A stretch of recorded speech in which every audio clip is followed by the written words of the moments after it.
Today we discuss about non-cyclic phosphorylation.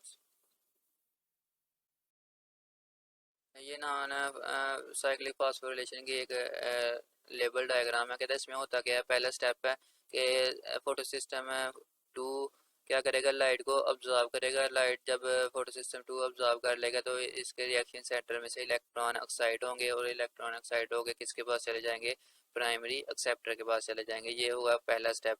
फिर next step आएगा second. कहता है इसमें क्या होगा, जब इलेक्ट्रॉन इसमें से एक्साइड करके इधर क्या एक होल बन गया। कहते हैं इस होल को फिल करने के लिए इलेक्ट्रॉन कहाँ से आएंगे, वाटर में से आएंगे। वाटर की ब्रेक डाउन करेंगे तो वाटर के ब्रेक डाउन के नतीजे में दो हाइड्रोजन के मालिक्यूल रिलीज होंगे और एक ऑक्सीजन का एटम रिलीज होगा। और क्योंकि ऑक्सीजन का एटम एक आइसोलेटेड फॉर्म में नहीं पाया जाता, इसलिए जब दूसरा हाइड्रो वाटर का मालिक्यूल हम ब्रेक डाउन करवाएं, प्लांट्स ब्रेक डाउन करवाएंगे तो दो एटम आपस में मिलकर एक ऑक्सीजन का मालिक्यूल बना देंगे। तो वाटर की ब्रेक डाउन को टर्म यूज़ करते हैं हम फोटोलाइसिस। लाइसिस का मतलब break down of photo mean light. Break down of water in the presence of light is called photolysis. कहता है इस होल को कौन फिल करेगा, वाटर में से जो इलेक्ट्रॉन रिलीज होंगे वो फिल करेंगे। ये सेकंड स्टेप था। कहता है थर्ड स्टेप में जो प्राइमरी एक्सेप्टर ने इलेक्ट्रॉन रिसीव किए हैं वो एक इलेक्ट्रॉन ट्रांसपोर्ट चेन की मदद से फोटो सिस्टम वन की तरफ मूव करवाए जाएंगे। तो ये थर्ड स्टेप में क्या आता है, electron transport chain. Electron transport में तीन चीज़ें हैं, प्लास्टोक्यूनिन, साइटोक्रोम कम्प्लेक्स एंड प्लास्टोसायानिन। ये इसमें इनमें से वन बाय वन करके इलेक्ट्रॉन क्या करेगा, ट्रांसफ़र होगा और फोटो सिस्टम वन के पास पहुंच जाएगा। कहते जब इलेक्ट्रॉन है इलेक्ट्रॉन ट्रांसपोर्ट चेन में से मूव कर रहा होगा तो इसकी एनर्जी क्या हो रही होगी, कम हो रही होगी, रिलीज हो रही होगी। इस एनर्जी को जो रिलीज हो रही है उसको प्लांट्स एटीपी की फॉर्म में स्टोर कर लेते हैं। ये था फोर्थ पॉइंट। कहता है कि जब फोटो सिस्टम वन के पास इलेक्ट्रॉन पहुंचेंगे तो इधर क्या हुआ है कि इधर जो क्लोरोफिल था उसने भी लाइट को ट्रैप किया, ऑब्जॉर्व किया और लाइट को ऑब्जॉर्व करने के नतीजे में इसका भी जो इलेक्ट्रॉन था वो ऑक्साइड करके प्राइमरी एक्सेप्टर के पास चले गए। कहते हैं इधर भी होल बन गया। इस होल को फिल करने के लिए जो पीछे से फोटो सिस्टम टू की तरफ से इलेक्ट्रॉन आ रहे हैं वो इस होल को फिल कर देंगे। कहते हैं उसके बाद प्राइमरी एक्सेप्टर्स के बाद दोबारा इलेक्ट्रॉन ट्रांसपोर्ट चेन में से इलेक्ट्रॉन को गुजारा जाएगा। इधर इलेक्ट्रॉन ट्रांसपोर्ट चेन में डिफरेंस है। कहता है इधर फेरिडॉक्सन यूज हो रहा है और NADP रिडक्टेज ये एक इंजाइम है। कहता है इलेक्ट्रॉन प्राइमरी एक्सेप्टर से फेरिडॉक्सन के पास जाएगा, फेरिडॉक्सन से NADP रिडक्टेज के पास आएगा। ये एंजाइम क्या करेगा, NADP प्लस 2H प्लस को किस में कन्वर्ट कर देगा, high energy molecule that is NADPH। तो ये थे 6 स्टेप है नॉन साइक्लिक फॉस्फोरिलेशन के। ये आपसे लॉन्ग क्वेश्चन पूछा जाता है तो आपने ये लेबल डायग्राम बनानी है और उसके बाद इसको एक्सप्लेन कर देना है। याद करने से पहले आपने इस डायग्राम को अच्छे से ऑब्जर्व कर लेना। अगर आपको डायग्राम समझ आ जाती है तो आप इजीली ये क्वेश्चन अटैम्प्ट कर लेंगे। अब इसकी थ्योरी देखते हैं कि थ्योरी में क्या बता रहा है। पहला स्टेप में क्या होता है, कहता है when photosystem two observe light an electron excited to a higher energy level in a reaction centre chlorophyll P680 is captured by primary electron acceptor of photo system two. कहते हैं जब photo system to ने के chlorophyll ने light को observe किया तो उसमें से क्या हुआ, रिएक्शन सेंटर में से इलेक्ट्रॉन ऑक्साइड किए और किसके पास चले गए, प्राइमरी इलेक्ट्रॉन एक्सेप्टर के पास चले गए। कहते हैं जब इलेक्ट्रॉन प्राइमरी इलेक्ट्रॉन एक्सेप्टर के पास चले जाएंगे तो क्लोरोफिल क्या हो जाएगा, ऑक्सीडाइज हो जाएगा। ऑक्सीडाइज का क्या मतलब होता है कि removal of electron is called oxidation. ठीक है, तो क्लोरोफिल क्या हो गया, ऑक्सीडाइजिंग। जब क्लोरोफिल ऑक्सीडाइज हो जाएगा तो ये क्या बन जाएगा, एक ऑक्सीडाइजिंग एजेंट। मतलब ऑक्सीडाइजिंग एजेंट से क्या मुराद है कि ये खुद रिड्यूस होगा और दूसरे का जो दूसरे मालिक्यूल के क्या करेगा, ये ऑक्सीडाइज करवाएगा। ये डिफरेंस है दोनों में, ऑक्सीडाइज और ऑक्सीडाइजिंग एजेंट में डिफरेंस है। ऑक्सीडाइजिंग एजेंट क्या होता है, रिड्यूस होता है, और ऑक्सीडाइज क्या होता है, खुद ऑक्सीडाइज होता है। और ऑक्सीडाइजिंग एजेंट में क्या होता है, खुद रिड्यूस होता है लेकिन नेक्स्ट जो मॉलिक्यूल होता है उसको क्या करवा देता है, ऑक्सीडाइज करवा देता है। एजेंट का मतलब होता है कि दूसरे का काम करवाना। क्या काम करवा रहा है, ऑक्सीडाइज। मतलब कि क्लोरोफिल जो ऑक्सीडाइज हो गया हुआ है ये नेक्स्ट मॉलिक्यूल को क्या करवाएगा, फिर ऑक्सीडाइज करवाएगा। कहता है जब क्लोरोफिल ऑक्सीडाइज हो गया तो इधर क्या बन गया, एक होल बन गया। कहते इस होल को फिल करना बहुत ज़रूरी है। तो ये होल कैसे फिल होगा, सेकंड स्टेप में बता रहा है इस होल को फिल करने के लिए वाटर की ब्रेक डाउन की जाएगी। वाटर को किसकी मदद से ब्रेक डाउन किया जाएगा? With the help of an enzyme. कहता है इंजाइम क्या करेगा? वाटर को ब्रेक डाउन करेगा into two hydrogen ions and one oxygen atom. कहता है which immediately combine with another oxygen atom to form O2। कहते हैं जब दूसरा वाटर का मालिक्यूल की ब्रेक डाउन होगी तो दोनों एटम मिलके क्या बना देंगे? ऑक्सीजन का मालिक्यूल बना देंगे। This water splitting step of photosynthesis that release oxygen is called photolysis। कहता है ऐसा प्रोसेस जिसमें ऑक्सीजन रिलीज हो रही है इसको हम नाम देते हैं फोटोलाइसिस का। लाइसिस का means break down of photo mean light, break down of water in the presence of light in which oxygen is release is called photolysis. तो ये फोटोलाइसिस का आपसे क्वेश्चन पूछा जाता है what is mean by photolysis. तो ये आपने बताना कि break down of water in the presence of light due to which oxygen is released into the environment is called photolysis। The oxygen produced during photolysis is the main source of replenishment of atmospheric oxygen. कहता है ये जो environment में oxygen जा रही है photosynthesis के नतीजे में ये वाटर के मालिक्यूल में से ही रिलीज हो रही है। ये हम पीछे भी टॉपिक पढ़ चुके हैं। तो ये थे दो स्टेप में हो गया कि फोटो इलेक्ट्रॉन क्या किया?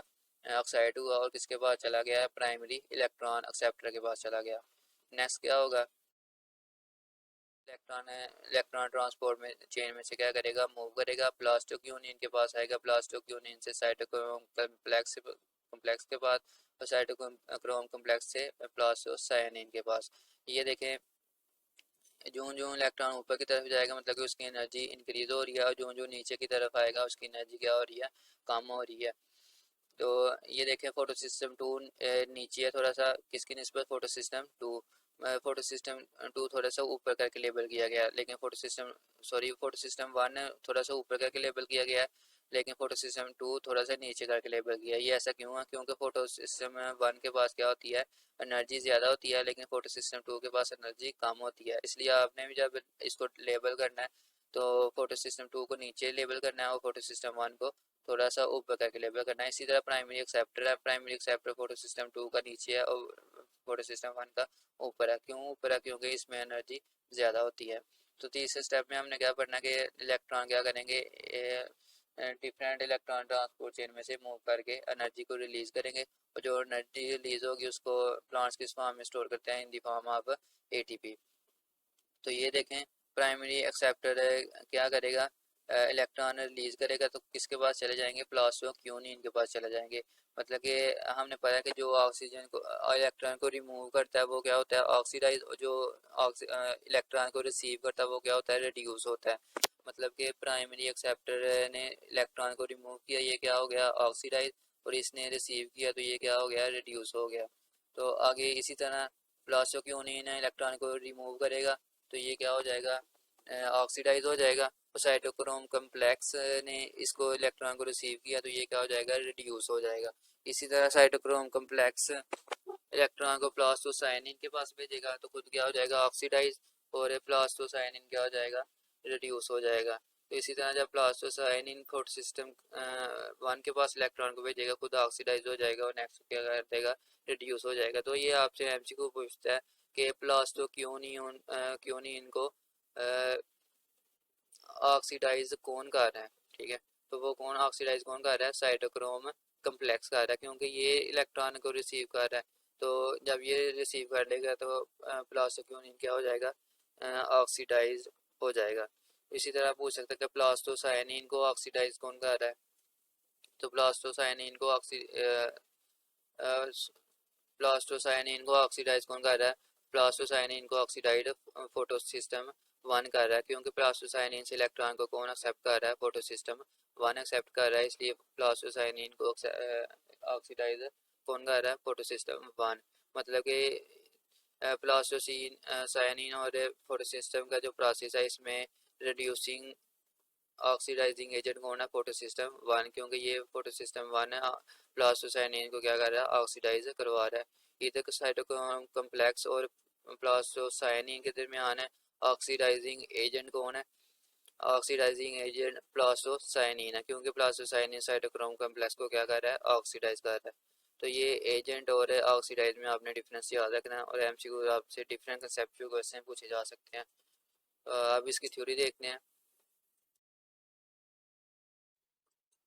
कहते हैं तीसरे स्टेप में क्या हो रहा है, each photo excited electron passes from primary electron acceptor of photo system two photo system one. कहता है जो इलेक्ट्रॉन एक्साइड हुआ वो primary acceptor of photosynthesis two से फोटो सिस्टम वन की तरफ मूव करेगा via electron transport chain. This chain consist of electron carrier called plastocyanin, जिसको हम रिप्रेजेंट करते हैं पी क्यू के साथ। A complex of two cytochrome, कहते हैं साइटोक्रोम कम्प्लेक्स होता है। और अ कॉपर कंटेनिंग प्रोटीन। और उसके बाद तीसरा है तीसरा इलेक्ट्रॉन एक्सेप्टर है प्लास्टोसाइनिन। कहते हैं इसके ये एक प्रोटीन है, और कौन सी प्रोटीन है जिसके पास कॉपर प्रेजेंट होती है। तो यह आपने याद रखना है कि प्लास्टोसाइनिन के पास कौन सी प्रोटीन प्रेजेंट है, कॉपर प्रेजेंट है। उसके बाद कहता है जो फोर्थ स्टेप है उसमें क्या होता है, एज इलेक्ट्रॉन मूव ऑन नीचे, कहता है जो जो इलेक्ट्रॉन नीचे की तरफ मूव करता है चेन की नीचे डाउनवर्ड मूव करता है, तो क्या होता है their energy goes on decreasing, तो इलेक्ट्रॉन की एनर्जी क्या होती जाती है, डिक्रीज होती जाती है। And use by thylakoid membrane to produce ATP, और थैलेकॉइड मेम्ब्रेन क्या करती है, इसको एटीपी में कन्वर्ट कर देती है। हमें पता है कि एनर्जी ना तो डिस्ट्रॉय होती है ना ही क्रिएट कर सकते हैं, लेकिन एक फॉर्म से दूसरी फॉर्म में चेंज कर सकते हैं। जो जो इलेक्ट्रॉन नीचे की तरफ आते जाते हैं तो एनर्जी को एक फॉर्म से दूसरी फॉर्म में कन्वर्ट किया जा रहा होता है। तो किस फॉर्म में कन्वर्ट किया जा रहा है, in the form of ATP adenosine triphosphate. और ये किस प्रोसेस के जरिए होती है, केमियो ऑस्मोसिस की प्रोसेस के जरिए होती है। ये केमियो ऑस्मोसिस के प्रोसेस हम नेक्स्ट लेक्चर में डिस्कस करेंगे। कहते हैं this ATP synthesis is called photophosphorylation. कहते हैं इस प्रोसेस को हम किसका नाम देते हैं, फोटोफॉस्फोरिलेशन। फॉस्फोरिलेशन कल भी हमने पढ़ा था, synthesis of ATP is called phosphorylation. और photo in the presence of light, कहता है अगर एटीपी की formation in the presence of light हो रही है तो उसको हम किसका नाम देंगे, फोटो फॉस्फोरिलेशन।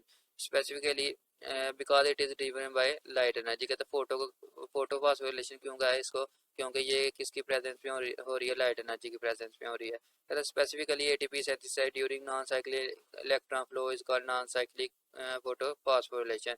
तो कहते हैं नॉन साइक्लिक फोटो फॉस्फोरिलेशन क्या होती है, कैसे एटीपी की production in the presence of light in non cyclic electron flow is called non cyclic photo phosphorylation. मतलब ये इसके नाम से शो हो रहा है कि इसकी डेफिनेशन क्या होगी। This ATP generated by the light reaction will provide chemical energy for the synthesis of sugar during the Calvin cycle, the second major stage of photosynthesis. कहता है ये जो एटीपी हमने जनरेट किया ये किस में यूज़ होंगे, ये डार्क रिएक्शन में यूज़ होंगे। ये भी हम लाइट रिएक्शन पा रहे हैं, तो ये जो लाइट रिएक्शन में हम एटीपी और एनएडीपीएच बना रहे हैं, लेकिन डार्क रिएक्शन में ये डार्क रिएक्शन में इन दोनों हम मालिक्यूल्स को यूज़ करेंगे किस मकसद के लिए, ग्लूकोज बनाने के लिए, शुगर बनाने के लिए। पांचवें स्टेप में क्या होगा, कहते पांचवें स्टेप में फोटो सिस्टम वन लाइट को ऑब्जर्व करेगा। लाइट को ऑब्जर्व करने के बाद रिएक्शन सेंटर में से इलेक्ट्रॉन है ऑक्साइड होकर किसके पास चले जाएंगे, प्राइमरी एक्सेप्टर के पास चले जाएंगे। ये पांचवा स्टेप हो गया। छठे स्टेप में क्या होगा कि प्राइमरी इलेक्ट्रॉन एक्सेप्टर में से इलेक्ट्रॉन ट्रांसपोर्ट चेन में से मूव करेंगे। तो चेन जब मूव करेंगे तो इलेक्ट्रॉन दोबारा लो एनर्जी लेवल की तरफ आ रहे हैं। तो इधर N A D P H reductase एक एंजाइम है, ये इस एनर्जी को जो रिलीज हो रही है उसको किस फॉर्म में स्टोर कर देगा, in the form of N A D P H.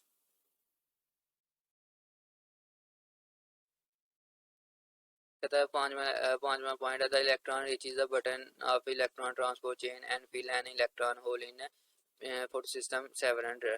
कहता है जो फोटो एक्साइटेशन की वजह से फोटो सिस्टम टू वन में होल पैदा हुआ था उसको कौन फिल करेगा, जो इलेक्ट्रॉन फोटो सिस्टम टू की तरफ से इलेक्ट्रॉन आ रहा था वो आगे फिल कर देगा। This hole is created by when light energy is absorb by the chlorophyll molecules of P700 and drives an electron from P700 to primary acceptor of photo system one. कहता है ये whole कैसे बना था, क्योंकि photo system में one ने भी क्या किया, लाइट को ऑब्जॉर्व किया, और जिसकी वजह से इलेक्ट्रॉन ऑक्साइड किए और वो किसके पास चले गए थे, प्राइमरी एक्सेप्टर के पास चला गए थे। कहता है प्राइमरी फिर छठे स्टेप में क्या होगा, primary electron acceptor of photo system one passes the photo acceptor electron to the second electron transport chain.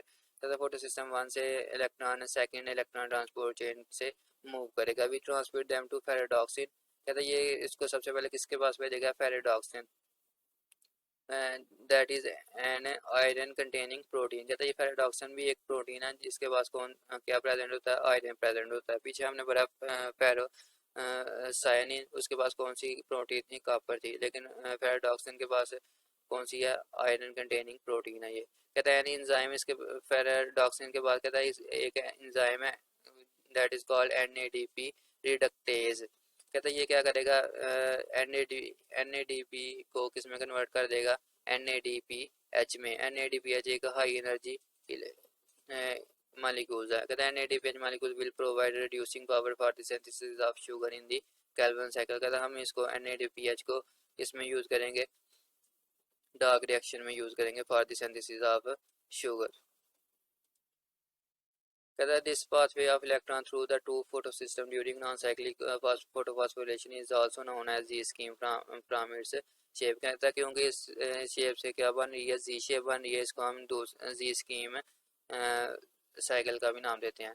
तो आपसे क्वेश्चन पूछ सकता है what is mean by non cyclic phosphorylation या what is mean by Z scheme. तो ये आपने इसको जहन में रखना है। Phosphorylation what is mean by photolysis. ये आगे लॉन्ग क्वेश्चन है, draw and label the scheme और non cyclic phosphorylation. So this is all about today lecture.